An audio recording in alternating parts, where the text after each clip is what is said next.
Chapter 1. President Markham shook hands with King Salman of Saudi Arabia. Thousands of camera flashes went off as the two leaders met each other's gaze.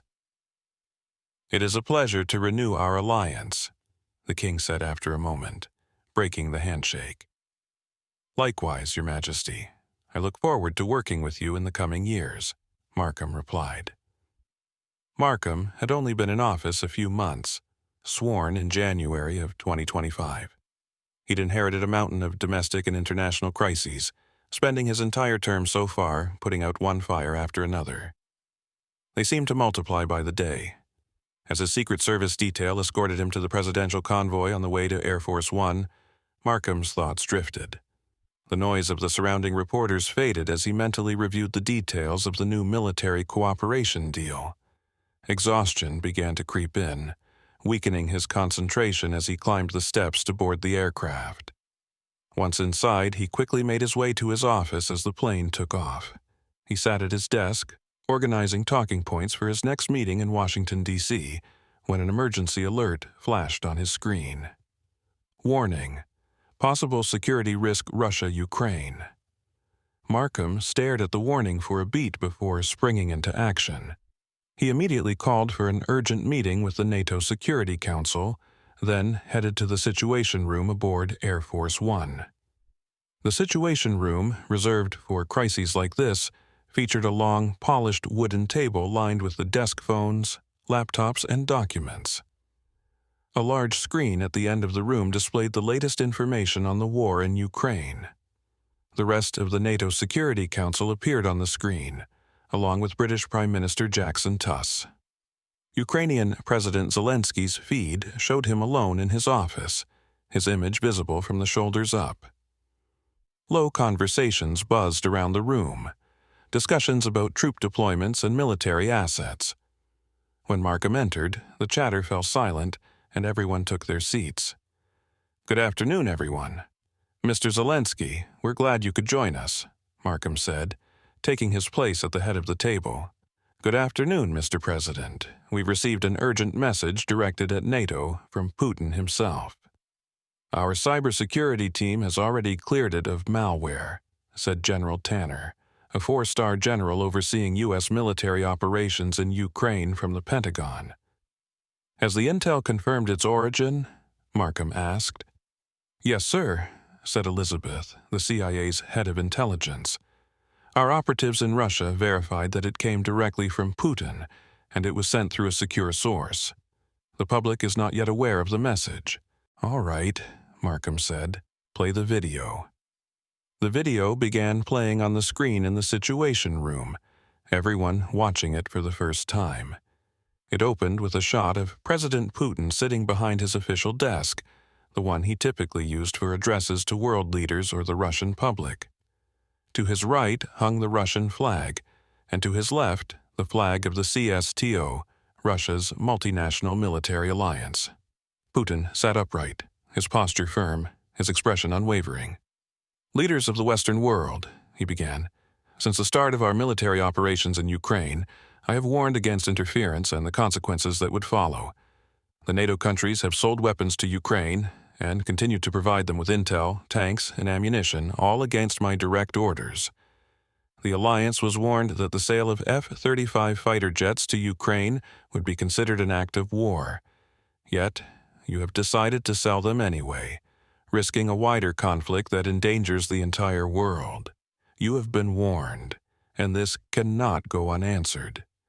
I give the alliance, especially the USA and the UK, until October 1st of this year to cease all military ties and assistance to Ukraine, publicly and officially.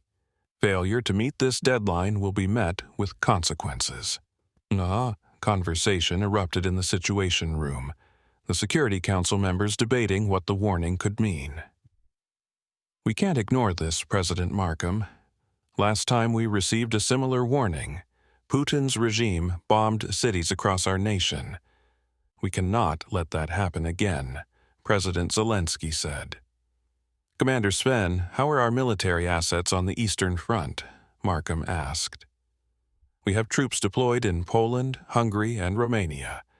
Around 50 tank and fighter jet battalions are positioned along the Ukrainian border. We can mount an effective counteroffensive relatively quickly, Commander Sven responded from his Situation Room in Poland, where he oversaw NATO's Eastern Offensive Forces. The Security Council spent the next 2 hours meticulously discussing every possible scenario. They examined the war theater in real time on the screen and weighed various responses. Markham mostly listened, absorbing the Council's suggestions and asking questions when necessary. A nuclear response was quickly and unanimously ruled out, as most generals agreed it was an escalation Putin wouldn't risk. No matter how you slice it, this is another empty threat, Markham concluded. Exactly. Militarily speaking, there's nowhere he can push that we haven't already covered, Commander Sven agreed. Economically, he has no leverage against NATO either, not with China holding firm on their policy of non-involvement. The head of NATO's financial wing in Romania added, "We should reaffirm our commitment to Ukraine and make our red lines clear," the British Prime Minister said. His sentiment echoed around the room. "You do realize that the same response as previous administrations will result in Ukrainian deaths, don't you, Mr. President?" Zelensky interjected. "I backed your campaign because I believed you would address the war differently than the others."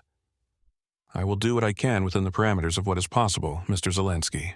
I will not let Russia take Ukraine, but I also won't risk starting World War III on my watch," Markham stated firmly. NATO's direct involvement in this war was a bad idea, and Markham knew it. Kiev would not fall. He would see to that personally. America was the beacon of global stability, its forces the fabric holding the international community together, and Markham would not let Putin threaten that. It was his responsibility as the leader of the free world. "What will be our official response then?"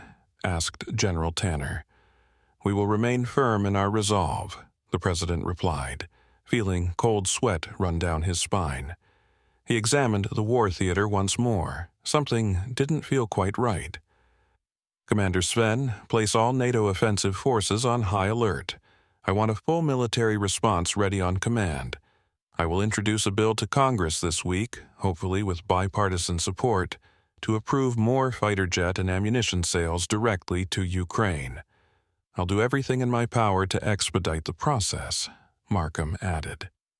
"Very well, Mr. President," Commander Sven responded. "Elizabeth, redirect our intel assets to cover the Ukrainian war situation more extensively. I don't want so much as a whisper escaping without us knowing," the President commanded. "Yes, Mr. President," Elizabeth replied. "I also want you to oversee the creation of a cyber operations task force to monitor public reaction to this conflict. If anything leaks, or if public discourse turns against us, we will intervene. I'll ensure you have the necessary resources," Markham ordered.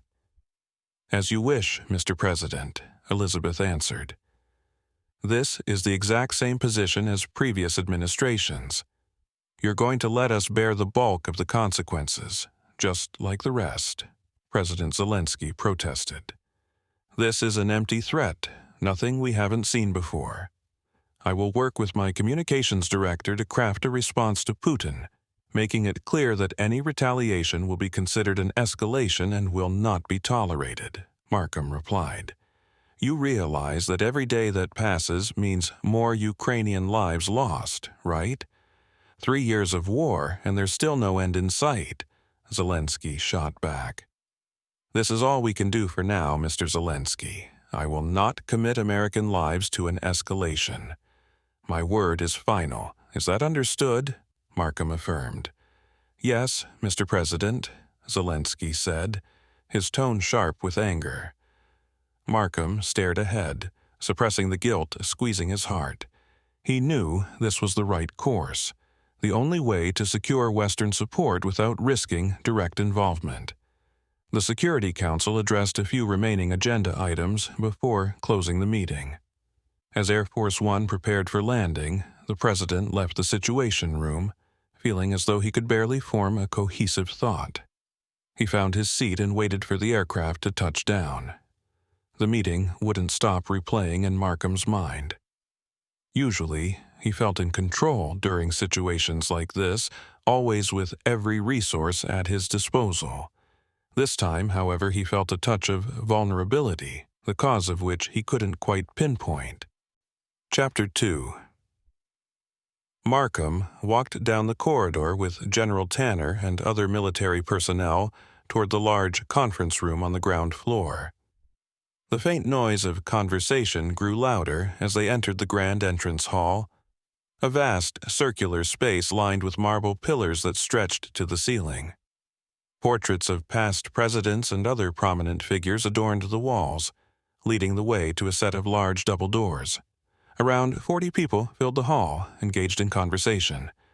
Foreign leaders of NATO member states and their advisors spoke in clusters, while the military generals prepared for the upcoming Security Council meeting. They had just finished a briefing with Elizabeth, who updated them on the status of Cyber 1, the cybersecurity task force.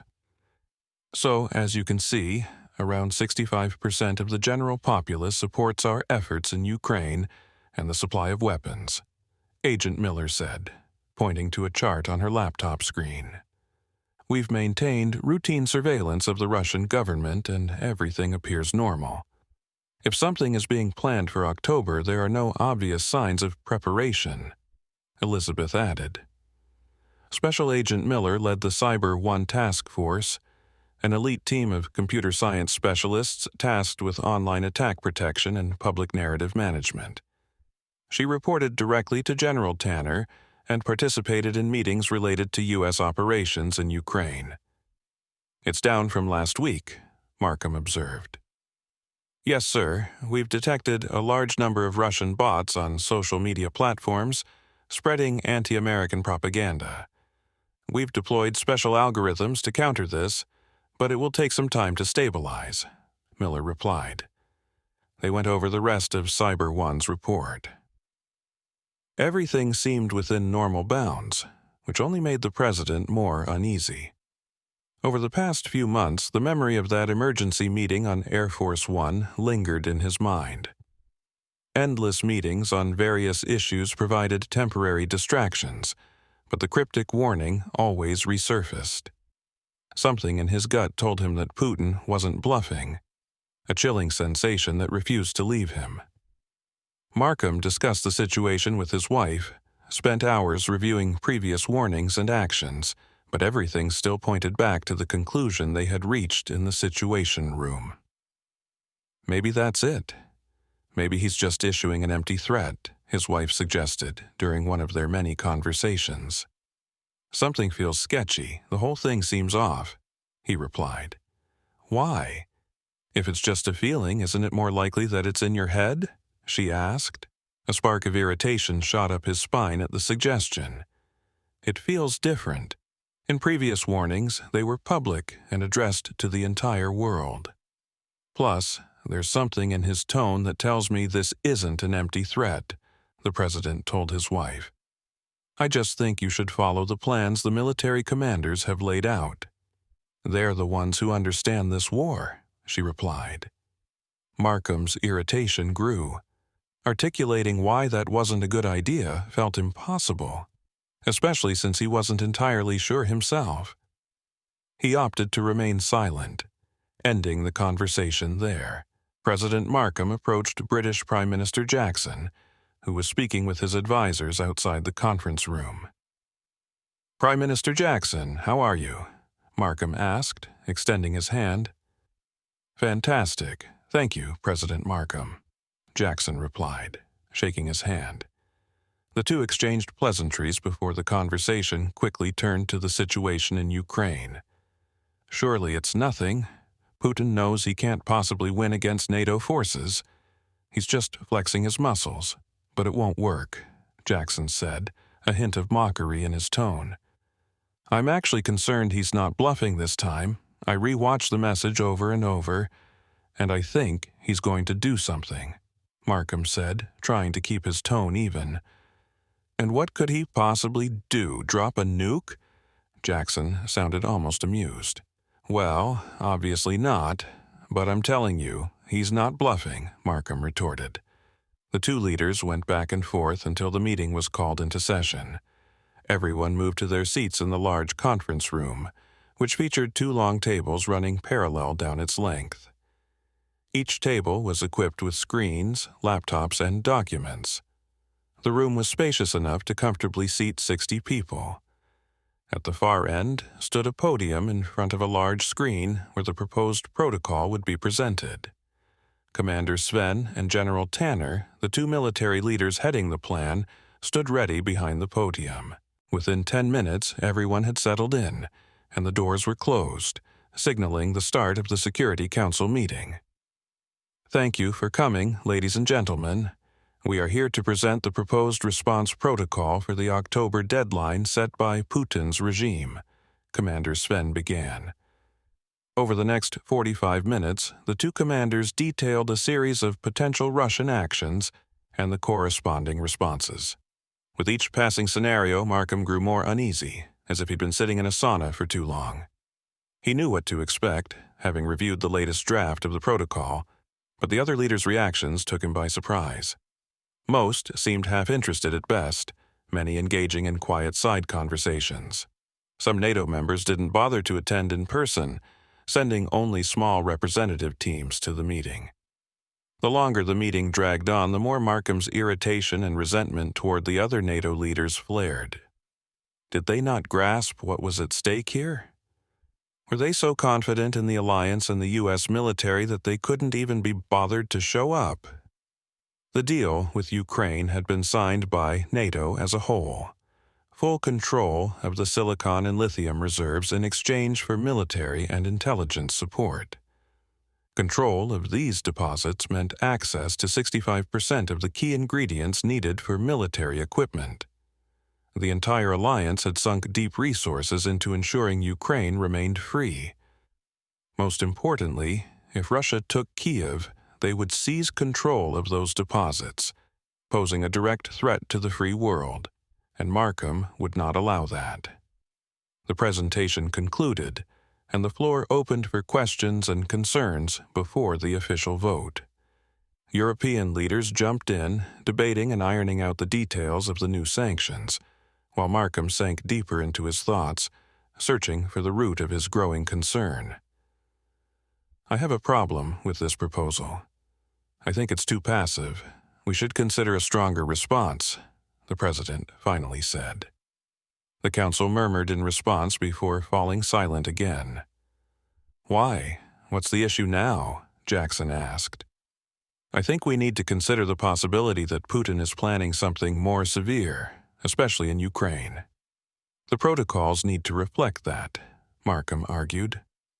"The protocol does reflect that, Mr. President.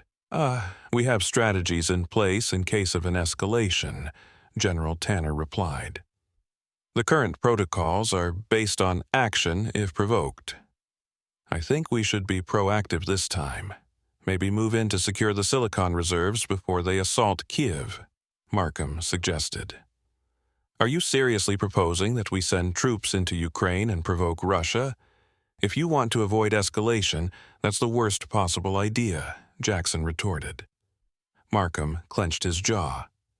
Jackson was right. Sending in troops would definitely escalate the conflict. But what were they supposed to do? Putin wasn't bluffing, and something was going to happen in October. Markham was the only one who saw it. "This is pointless, Markham. I move for a vote of final approval of the protocol as it stands," Jackson stated firmly. One by one, the leaders cast their votes. Markham could only watch as his allies lined up in favor of passing the plan. Once all votes were tallied, the decision to move forward with the protocol was made official. The council then shifted to discussing managerial issues before closing the session. Chapter 3. Markham was speaking with a few top California politicians, waiting for the moment he would address the state Senate. The meeting was to review and enforce federal environmental laws, a key campaign promise that required his full concentration. The memory of General Tanner's briefing that morning wouldn't leave his mind. Markham felt as if he were constantly bracing for a blow. With effort, he pushed that feeling aside, forcing his focus back to the present. 4 days had passed since the October deadline, and everything seemed to be under control. The bill he introduced had passed with broad bipartisan support at the end of July, and the first shipments of ammunition had already reached Ukraine.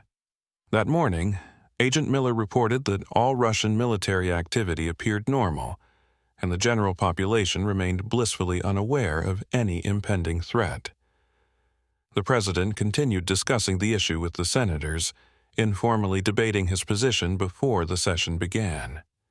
Inside the Senate chamber, the large double doors stood open, and the room buzzed with conversation among other senators and government officials. Taking this action would set a dangerous precedent for the people of this state, Mr. President, one of the senators argued. Before Markham could respond, a commotion erupted near the entrance. The side doors flew open as members of the Secret Service and the U.S. counter-assault team, clad in full military gear, rushed in. Uncertainty filled the chamber as politicians were quickly ushered out by the CAT teams. 6 agents reached the president, interrupting his conversation. "Mr. President, there has been a nuclear strike in Ukraine. We need to escort you to the doomsday plane immediately," one of the agents said, nearly pulling him away. Markham followed the escort out of the Senate chamber and into the halls of the state capitol building, breaking into a run as soon as they could. He had been escorted by this team hundreds of times, even in emergencies, but this was the first time he saw his elite protection gripped with fear, as if all their training had vanished. They sprinted through the building, passing glimpses of other government officials in similar states of panic. Military units poured in, evacuating members of the government as the situation rapidly escalated. As they reached the main hall, a chaotic shuffle of military personnel and civilians clogged the exits. Noise and frantic conversations filled the air as everyone hurried out. "Make way for the U.S. President," his escort roared, carving a path through the crowd. Once outside, Markham climbed into the car waiting at the front of the convoy, followed by 2 agents, and General Tanner, where he had come from, was anyone's guess. Almost immediately, sirens blared, and the car sped toward the Air Force Base.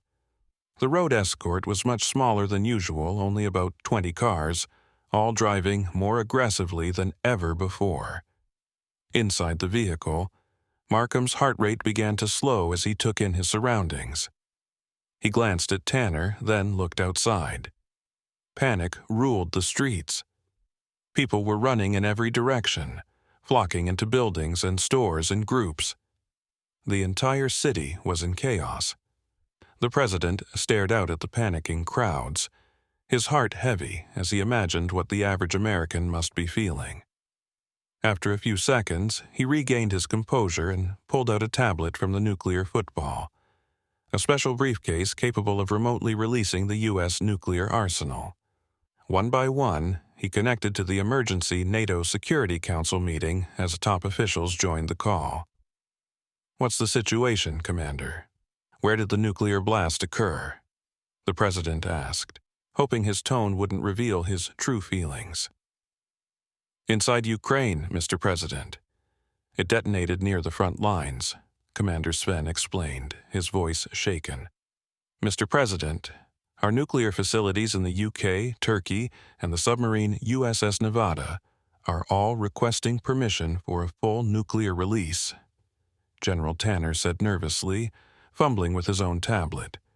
"The time to strike is now, before the next blast hits NATO territory. Order a full nuclear response against civilian and military targets in Russia and Ukraine," Prime Minister Jackson urged. Wait, and we should hold off on a full nuclear release until we can contact Kiev," Markham exclaimed, a dreadful chill running down his spine. "Nuclear war is here. We have to strike first, Markham," the Prime Minister insisted.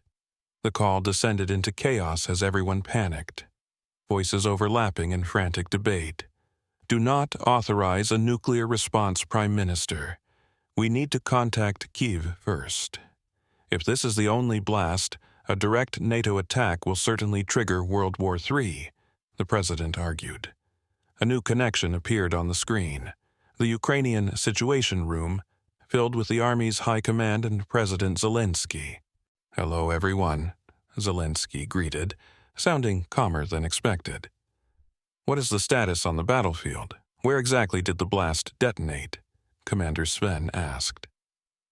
The nuclear blast hit the outskirts of Nova Kakhovka, a city under Russian occupation since 2022.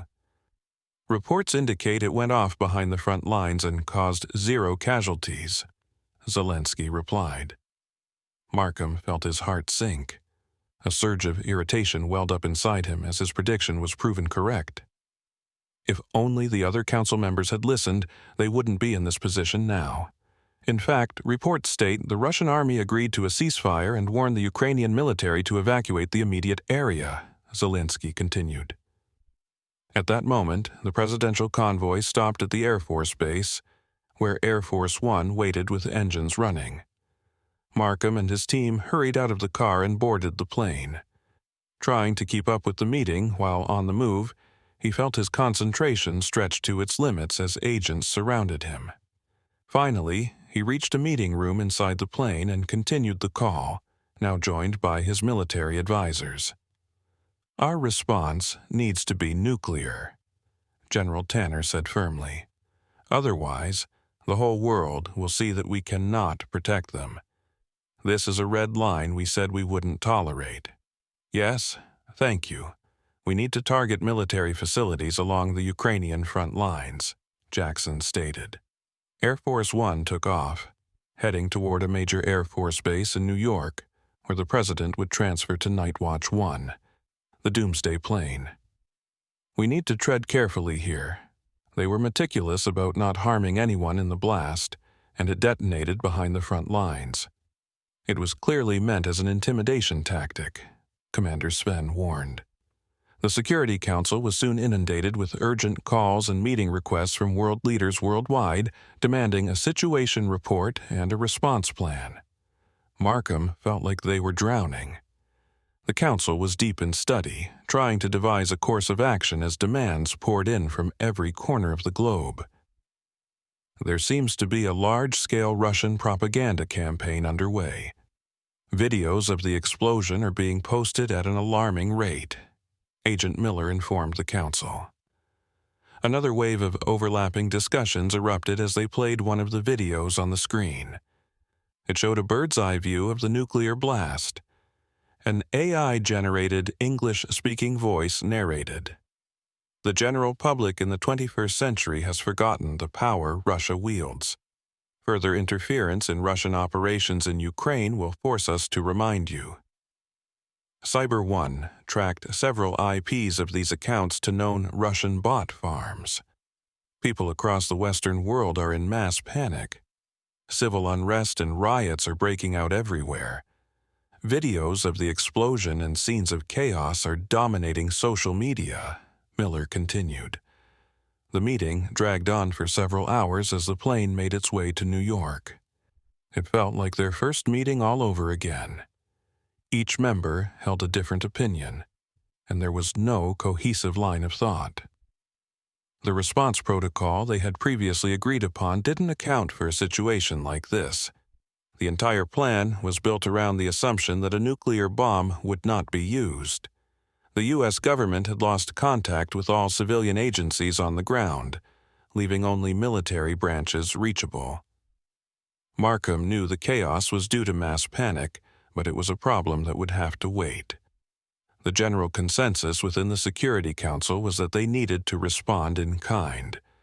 NATO couldn't afford to appear weak or fearful of Russian forces. The need to act and regain control was pressing, with every second pushing the world closer to anarchy. A warning flashed on the screen, drawing the Council's attention. A map of the Ukrainian front lines appeared, showing updated unit and rocket artillery information in real time. "It looks like the Russian army is mounting a large-scale assault on the front lines," Commander Sven confirmed. "How did Intel miss this?" General Tanner growled. Surveillance reported nominal activities. I don't know how they managed to gather the resources for an assault of this scale, Miller exclaimed. Markham stared at the map, fixating on the sudden concentration of units near Kiev that had seemingly appeared out of nowhere. His mind felt foggy, struggling to focus as he bounced his knee, a nervous tic he hadn't experienced since childhood. Chapter 4. Over the course of 12 hours, Markham watched as Russian troops decisively broke through Ukrainian defenses. The map displayed entire battalions either surrendering or mounting such disorganized resistance that defeat was inevitable. Hour by hour, Putin's forces closed in on Kiev, advancing from two different sides. Cyber 1 uncovered a large-scale Russian decoy operation, reminiscent of the Allied invasion of France during World War II. It was theorized that this ruse allowed Russia to move a nuclear device and a significant number of troops to the front lines undetected. The exact truth, however, remained unclear. The Allies were in mental disarray, like clothes tumbling in a dryer, each pushing in a different direction. Markham had to admit it was a clever tactic. High risk, but with a high reward, using a nuclear blast as psychological warfare. But it didn't matter. NATO's mission was to prevent Kiev from falling into Russian hands, no matter the cost. The fate of the free world depended on it. The military leaders were resolved to see this mission through, prepared to use every tool at their disposal. The Russian strategy was succeeding, and the Security Council grew increasingly agitated as they watched Russia begin its assault on Kyiv. Talks of military intervention dominated the discussions as the Battle of Kyiv unfolded. The walls felt like they were closing in, with options being ruled out one by one. It was suffocating, like a car stuck in neutral. There was no time. Kiev was falling before their eyes, and something, anything, needed to be done. NATO could not allow Ukraine to fall. We have to do something. Can we deploy our troops and air defenses? With this momentum, Kiev will fall in hours, Markham asked urgently. Yes, but they likely won't reach the battle in time. It might slow the attack, but not stop it, Commander Sven replied, his voice shaky. We need to nuke them, Jackson urged. I agree. I don't say this lightly, but Putin has crossed our red line. A military response is necessary, and we're out of conventional options, General Tanner added, his expression somber. Markham felt as though he were walking into a meat grinder. Waves of exhaustion crashed over him like relentless tides. The Russian strategy had worked remarkably well. Images of the nuclear blast haunted him, and he couldn't bring himself to authorize a similar response in an active war zone. Putin had taken care not to harm Ukrainian lives when he used the bomb. Markham wanted to do the same, but it was a luxury they could not afford. The map of the greater Kyiv region was displayed before him, his emotions a jumbled torrent. He couldn't let Russia win this war. He had to prioritize America. You cannot authorize a nuclear blast on Kiev. These are real people down there, not just red dots on a map.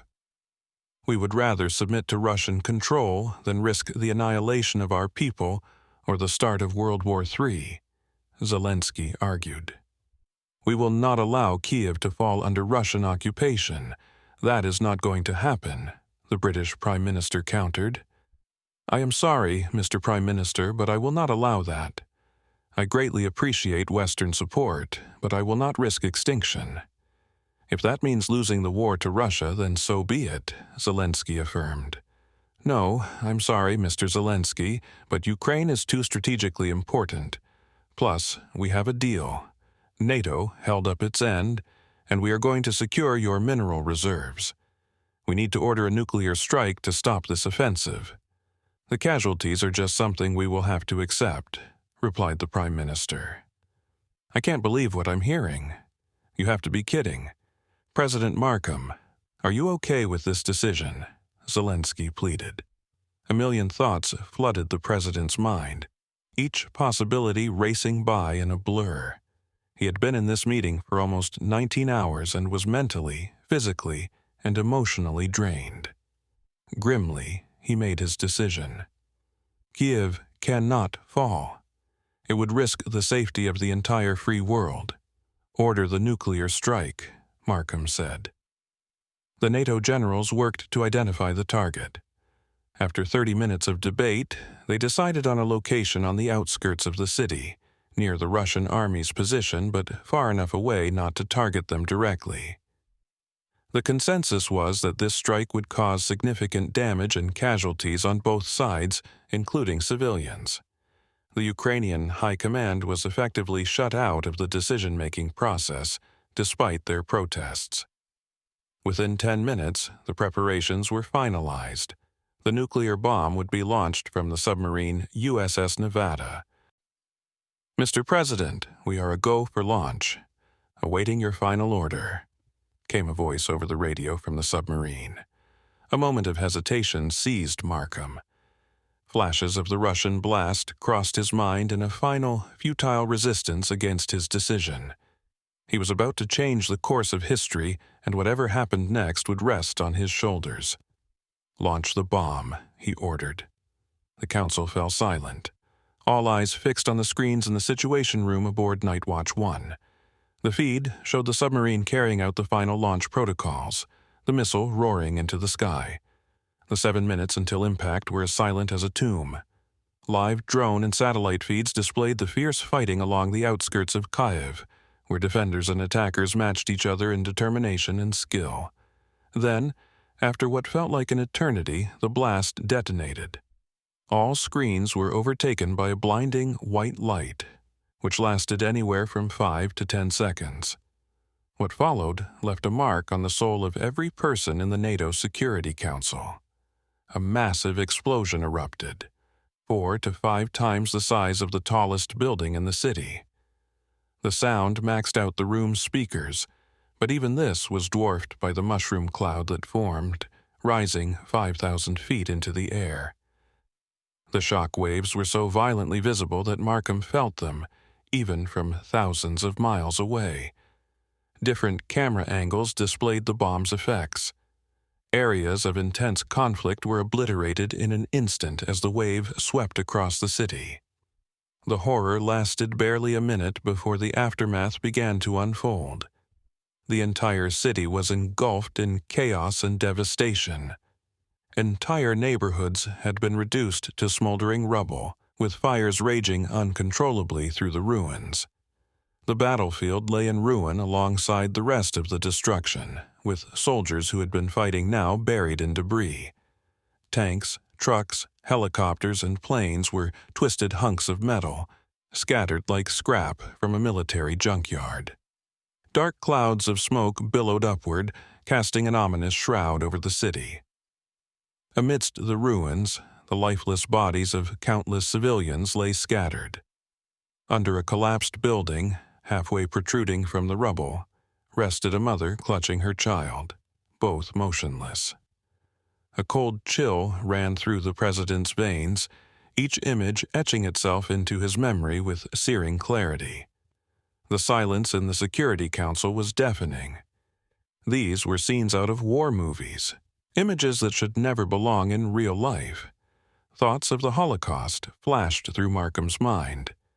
This had to be its military equivalent. "History will condemn you for this, Mr. President. I assure you," Zelensky finally broke the silence from his connection. "Russia didn't take Kyiv. That's all that matters," Markham replied, his voice as grim as his expression. "There is no more Kyiv," Zelensky stated flatly. Markham sank into his chair, suddenly aware of how tense his shoulders had been this entire time. At least the bulk of the Russian offensive was now neutralized, and Ukraine could send in reserves to secure the city's eastern flank. Putin would never have another chance like this to take Kyiv. Surely it was worth the sacrifices. It had to be. Since the start of the war, all allies had agreed that keeping Kiev secure was the top priority. What's done is done, gentlemen. As difficult as it may seem, this was the right decision. We all agreed from the beginning that Kiev's security was essential. Well, this is what it looks like, General Tanner announced, breaking the room's heavy energy. Markham looked once more at the satellite footage of the ruined city. Tanks, trucks, civilian cars, everything was indistinguishable, reduced to the same twisted wreckage. Was this really what they had to do to keep America safe? Was this the price of freedom? Chapter 5. Markham felt like the entire world was about to swallow him whole. He repositioned himself in his chair, staring at the document displayed before the NATO Security Council. Russia had formally declared war on the United States, citing its continued military support of Ukraine and the nuclear bombing of Kiev. General Tanner replayed Putin's speech, which had accompanied the document. Due to the actions taken by American military forces, I am left with no choice but to declare war on the United States.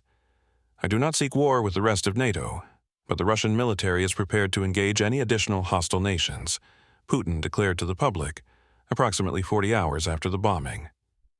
The emergency meeting was large, with over 30 connections from across NATO territories. Markham sat in the Situation Room of Night Watch 1 as the other leaders discussed their options. Some European leaders resisted activating the Mutual Defense Pact, citing the nuclear bombing as the main concern. Opinions on the alliance's response in Kiev were divided, but a vote was held nonetheless. By a slim margin, the decision was made to activate the pact. We will prepare an immediate response announcing that Article 5 has been activated. Prepare your militaries for full mobilization according to protocol, Markham announced. There were a few logistical questions before the meeting came to a close. Markham stood up and headed for the door. Mr. President, we still have, General Tanner began. Give me a minute, General. I'll be back, the President interrupted without stopping. Markham walked into the aircraft's hallway. He watched his staff move back and forth, papers in hand, phones glued to their ears, anxiety etched on their faces. The declaration of war a few hours ago had significantly shifted the mood among the Allies. Martial law had been declared in the continental U.S., allowing the military to evacuate citizens. The outpouring of requests, demands, and denunciations from world leaders following the Kiev bombing was relentless. The world was descending into chaos. Protests, riots, and shootings were being reported in every major American city. The U.S. military struggled to maintain order as looting grew increasingly common, with people desperately trying to hoard supplies and flee populated areas. The unrest spread globally, with developed countries demanding a ceasefire from both Russia and NATO. Markham had placed all communication with the White House on hold. His attention was needed elsewhere.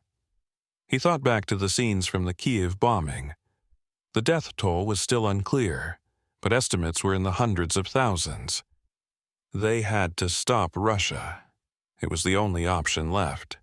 If the response plan had accounted for a situation like this, as Markham had predicted, they could have deployed troops to Ukraine earlier and avoided this catastrophe. Why didn't they listen? If they had, the alliance wouldn't be at the start of World War III. But here they were, with protocols to follow. Weakness wasn't an option, and American strength had to be projected, or so the damn protocol said. The protocol. The fucking protocol. Rules of war refined over a century of modern conflicts, designed to protect the nation's safety. Yet following it had resulted in the loss of hundreds of thousands of lives and failed to achieve its primary objective, preserving American interests. Instead, it had left the free world in greater danger than ever before. Schedule an announcement for 3 hours from now. Make sure my speech is ready by then. Markham told his assistant before heading back to the Situation Room. "Okay, ladies and gentlemen, let's begin," Markham said as he walked into the NATO Emergency Security Council meeting. The UAE has publicly denounced both NATO and Russia. Our surveillance detected signs of full-scale mobilization by the Saudis. It indicates their navy may threaten to engage our fleet in the Black Sea, Agent Miller reported.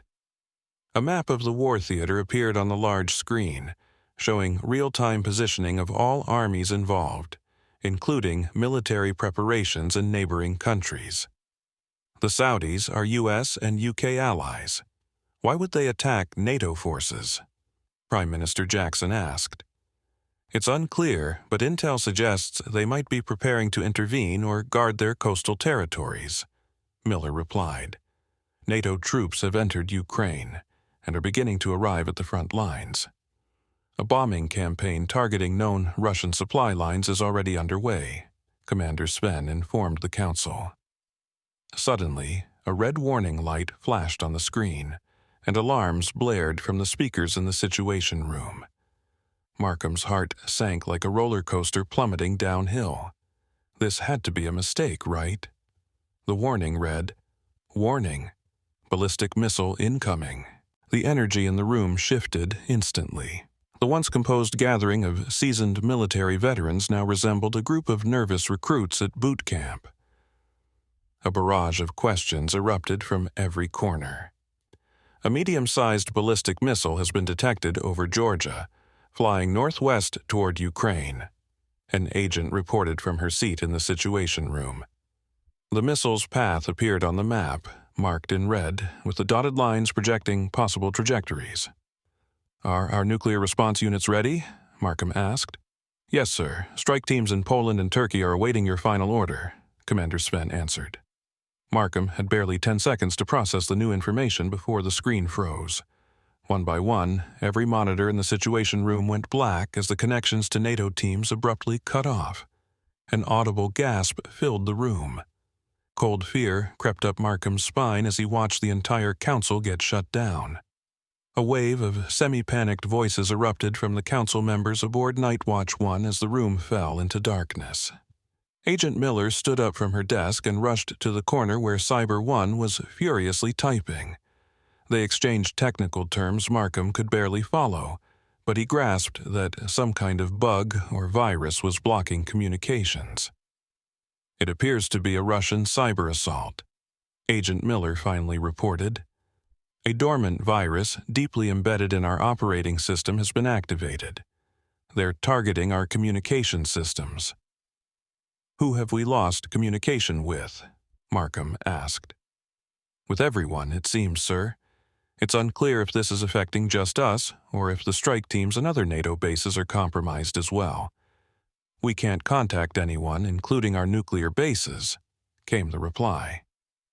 "How long will it take to get back online?" the president demanded.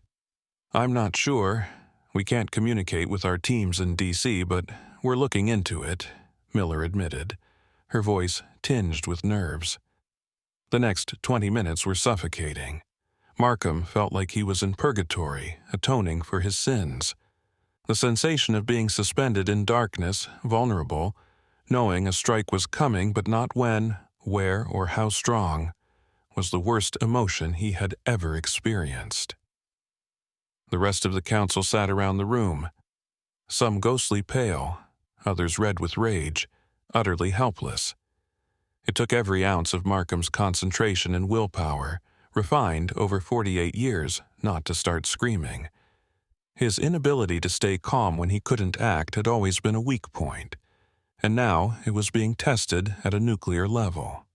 Slowly, the screens began to return, one by one, showing the system rebooting. The side screens flickered on first, followed by the large screen on the wall. Systems were finally coming back online. "It looks like we have our systems back," Agent Miller announced. All eyes turned to the world map as it gradually reappeared. One by one, connections to the other NATO teams were re-established. "What happened? Has any city been targeted?" Commander Sven asked. his voice choppy through the unstable connection. It took the Security Council a moment to process what they were seeing. All major NATO cities were unharmed. No attack had been detected in Ukraine. Radiation and traces of a nuclear detonation, however, were recorded in the Black Sea. "Sir, they've targeted Carrier Strike Group 1 deployed in the Black Sea. The entire fleet is either sunk or heavily damaged, including the aircraft carrier USS Gerald Ford," an officer reported. Relief, mixed with dread, washed over Markham as the reality of the situation sank in. Putin had attacked a NATO war group with a nuclear blast, and now a response in kind would be demanded. The council members took a moment to gather their thoughts before launching into heated discussions about possible responses. "We have protocols for this. Military doctrine is clear. We must respond with a strong and definitive nuclear strike on Russia," General Tanner said, gripping the edge of the table beside the president. "Yes, we need a full nuclear release. Putin has forced our hand. Release our land-based nuclear warheads to their designated targets in Russia," the British Prime Minister ordered. "Wait, are we really authorizing nuclear Armageddon? Is this seriously the plan?" President Zelensky pleaded. "This is war, Mr. Zelensky. A U.S. carrier group was just hit with a nuclear blast. Thousands of American lives lost, protecting your freedom. We have to end this. If we launch all our nuclear warheads at once, we might wipe Putin off the face of the earth before he has a chance to respond," General Tanner growled. "Without Strike Group 1, our nuclear deterrence in the region is severely weakened. That's probably why it was targeted in the first place. Russia has forced our hand. I suggest a full nuclear release aimed at our pre-designated targets in Russia," Commander Sven added solemnly. Preparations began for a full nuclear launch from every corner of NATO territory, including land bases in surrounding countries and submarines from various nations in the region. Nuclear air response teams were activated, and within minutes, fighter jets roared into the sky, heading toward their destinations. The discussion around Markham grew foggy and garbled. Every worry melted away as if none of it mattered. He saw the nuclear blast in Kiev again, the soldiers losing their lives defending their homes against a weapon of mass destruction. Visions of civilians and Russian soldiers among the piles of bodies in the aftermath of the Battle of Kiev filled his mind. Markham's worries dissolved completely. Nothing mattered anymore except what he did here and now. "No, wait. Order the fighter jets to stand down," the president said. "What are you doing, Mr. President? This is the protocol we've had in place for years, preparing for a situation exactly like this," General Tanner exclaimed, a twinge of anxiety breaking through his voice. "Override the protocols," Markham commanded. "Mr. President, time is of the—" General Tanner began. "Now, General, that is an order. Inform all NATO facilities to hold off on the nuclear release," the president interrupted. "You cannot do that, Markham," Jackson exclaimed. "Get me a secure line with President Putin directly," the president ordered, ignoring his British counterpart. "This decision is going to cost us millions of American lives, Mr. President. We need a full nuclear release now," General Tanner shouted, his panic now evident. "That is an order, General," Markham affirmed. Protests erupted from the Security Council. Even foreign leaders who would typically oppose aggressive military actions agreed the protocol needed to be followed. But none of it mattered. The arguments slid off Markham like rain against a waterproof jacket. He wasn't even listening, just acting on instinct. As the chaos and overlapping voices swelled, a single voice cut through the noise. "I have Putin on the line, Mr. President," an agent called out from her desk. The room fell silent, a heavy sense of anticipation hanging in the air, like being lined up for the worst roller coaster in history. "Mr. Putin, this is President Markham," he greeted, placing the call on his earpiece so only he could hear. President Markham, I assume this call isn't to exchange pleasantries, Putin replied in an icy tone. Hardly. I wanted to speak directly, without generals barking in our ears. We both know where this is headed if we don't take a step back, Markham replied, matching his tone. Where it's headed? You mean where you've pushed it, Markham. That nuclear strike on Kiev was diabolical. We don't have a choice anymore. Your tyranny must be stopped. Don't you dare play the hero, Putin. That bomb was necessary to stop your hostile takeover of Kiev.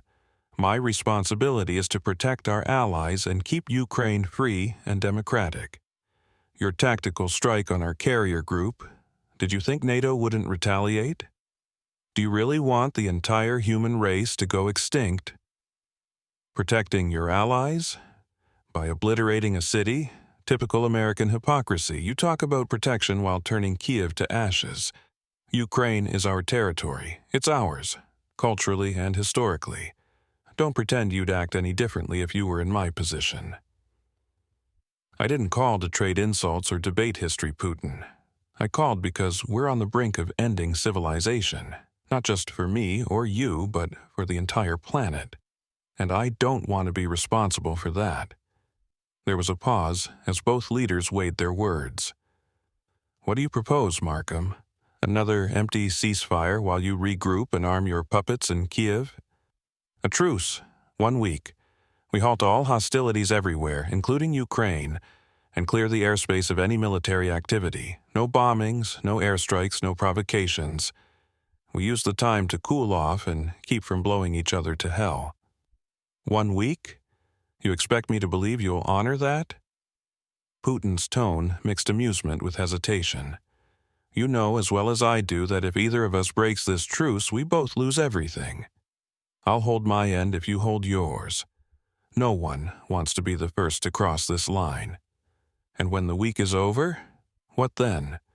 Do we return to this madness? That depends on us. But at least it gives us time to think. Maybe we find a way out that doesn't involve wiping out half the planet. Maybe we don't. But I'll take a week over no time at all. 1 week, Markham, that's it. Just know that if you or your allies breach this agreement, there will be no mercy. Moscow's response will be swift and absolute. I could say the same to you. Keep the skies clear and the bombs grounded. Another silence. Longer this time, as both men grasped the weight of their agreement. 1 week, but don't mistake this for surrender, Markham. It's a pause, nothing more. I don't need you to like me, Putin. Just keep your end of the deal. The line went dead.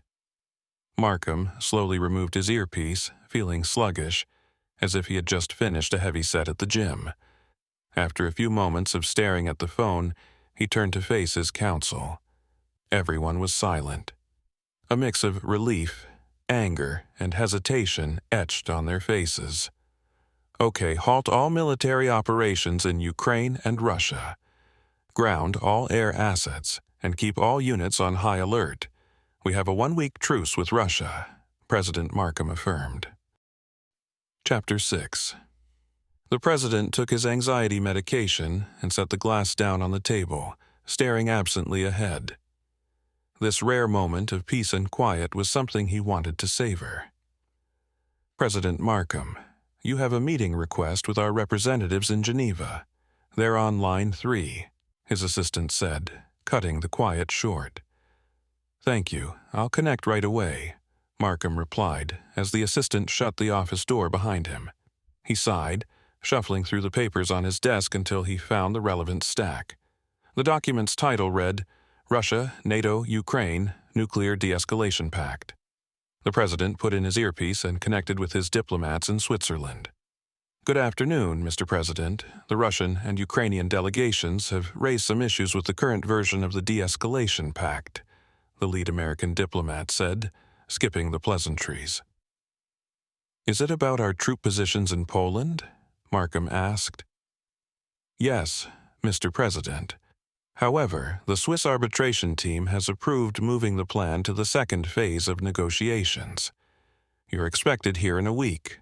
The Swiss military will provide instructions for safe entry into their airspace," the diplomat replied. It had been 51 days since the week-long truce with Russia was agreed upon. As soon as news of the ceasefire hit the public, calls for peace and de-escalation became relentless and ferocious. Protests, civil unrest, and riots demanding a permanent ceasefire broke out all over the globe as humanity clung to this chance for survival. Governments, including NATO and U.S. allies, halted all economic and military support, demanding that diplomacy take over. Russia was in just as deep. CIA informants embedded in the Russian government reported large-scale protests, especially among officials in Moscow. The unrest was so intense that high-ranking military officers, along with entire branches of the military, joined in the demands for peace.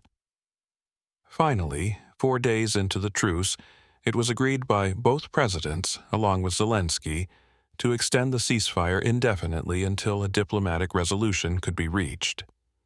The call continued, covering some official matters, before coming to an end. Markham removed his earpiece and read through the proposed pact once more. Both Russia and Ukraine wanted American and British troops out of Poland, where they could easily maneuver into Ukraine if military intervention became necessary again. It was a fair plan, all things considered.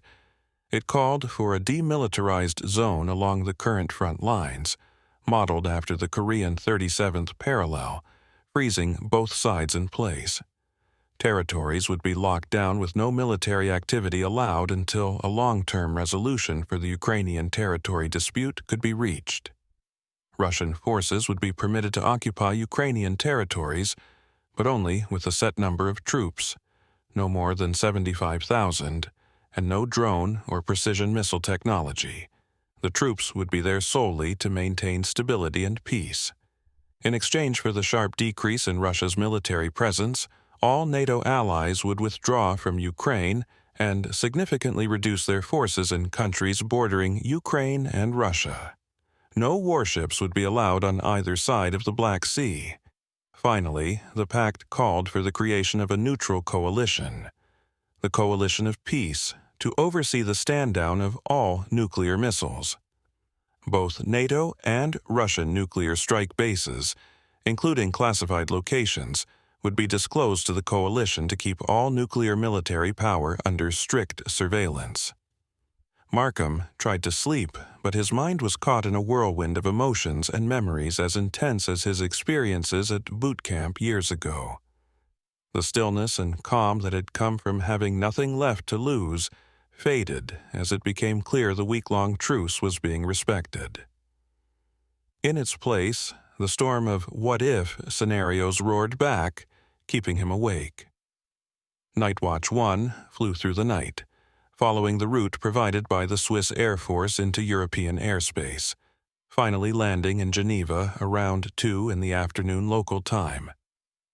Rows of military guards lined the aircraft's open door as President Markham descended, followed by his entourage, into the waiting road escort vehicles. The streets felt strange to Markham, too green, too clean. They lacked the harsh, sterile atmosphere of the gray Situation Room and the glow of fluorescent screens. Switzerland was undeniably beautiful, and Markham knew they were leading the arbitration between NATO, Russia, and Ukraine. Should the pact be signed, they would head the Coalition of Peace. Markham was deep in thought when they arrived at the government building. The entire city was under lockdown, the Swiss Army ensuring the safety of world leaders inside. He was thankful for the absence of reporters, though he knew they would show up sooner or later. He went straight to the large conference room, where Vladimir Putin sat with his top generals, along with allied nation leaders. Across from them, at Markham's table, were NATO allies, including their top generals and heads of state. Perpendicular to both tables sat President Zelensky and his advisors. Completing the square, the Swiss delegation team sat on an elevated platform.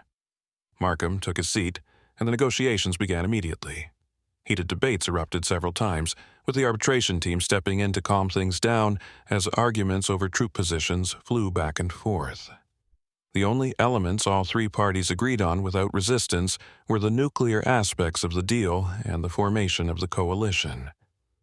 Markham wasn't surprised when Zelensky sided with Russia's desire to reduce Western involvement, including troop presence in the region. After 2 hours of debate, and Markham pushing for fewer troops in Poland against his alliance's goals, the NATO leaders finally conceded, and the deal was agreed upon.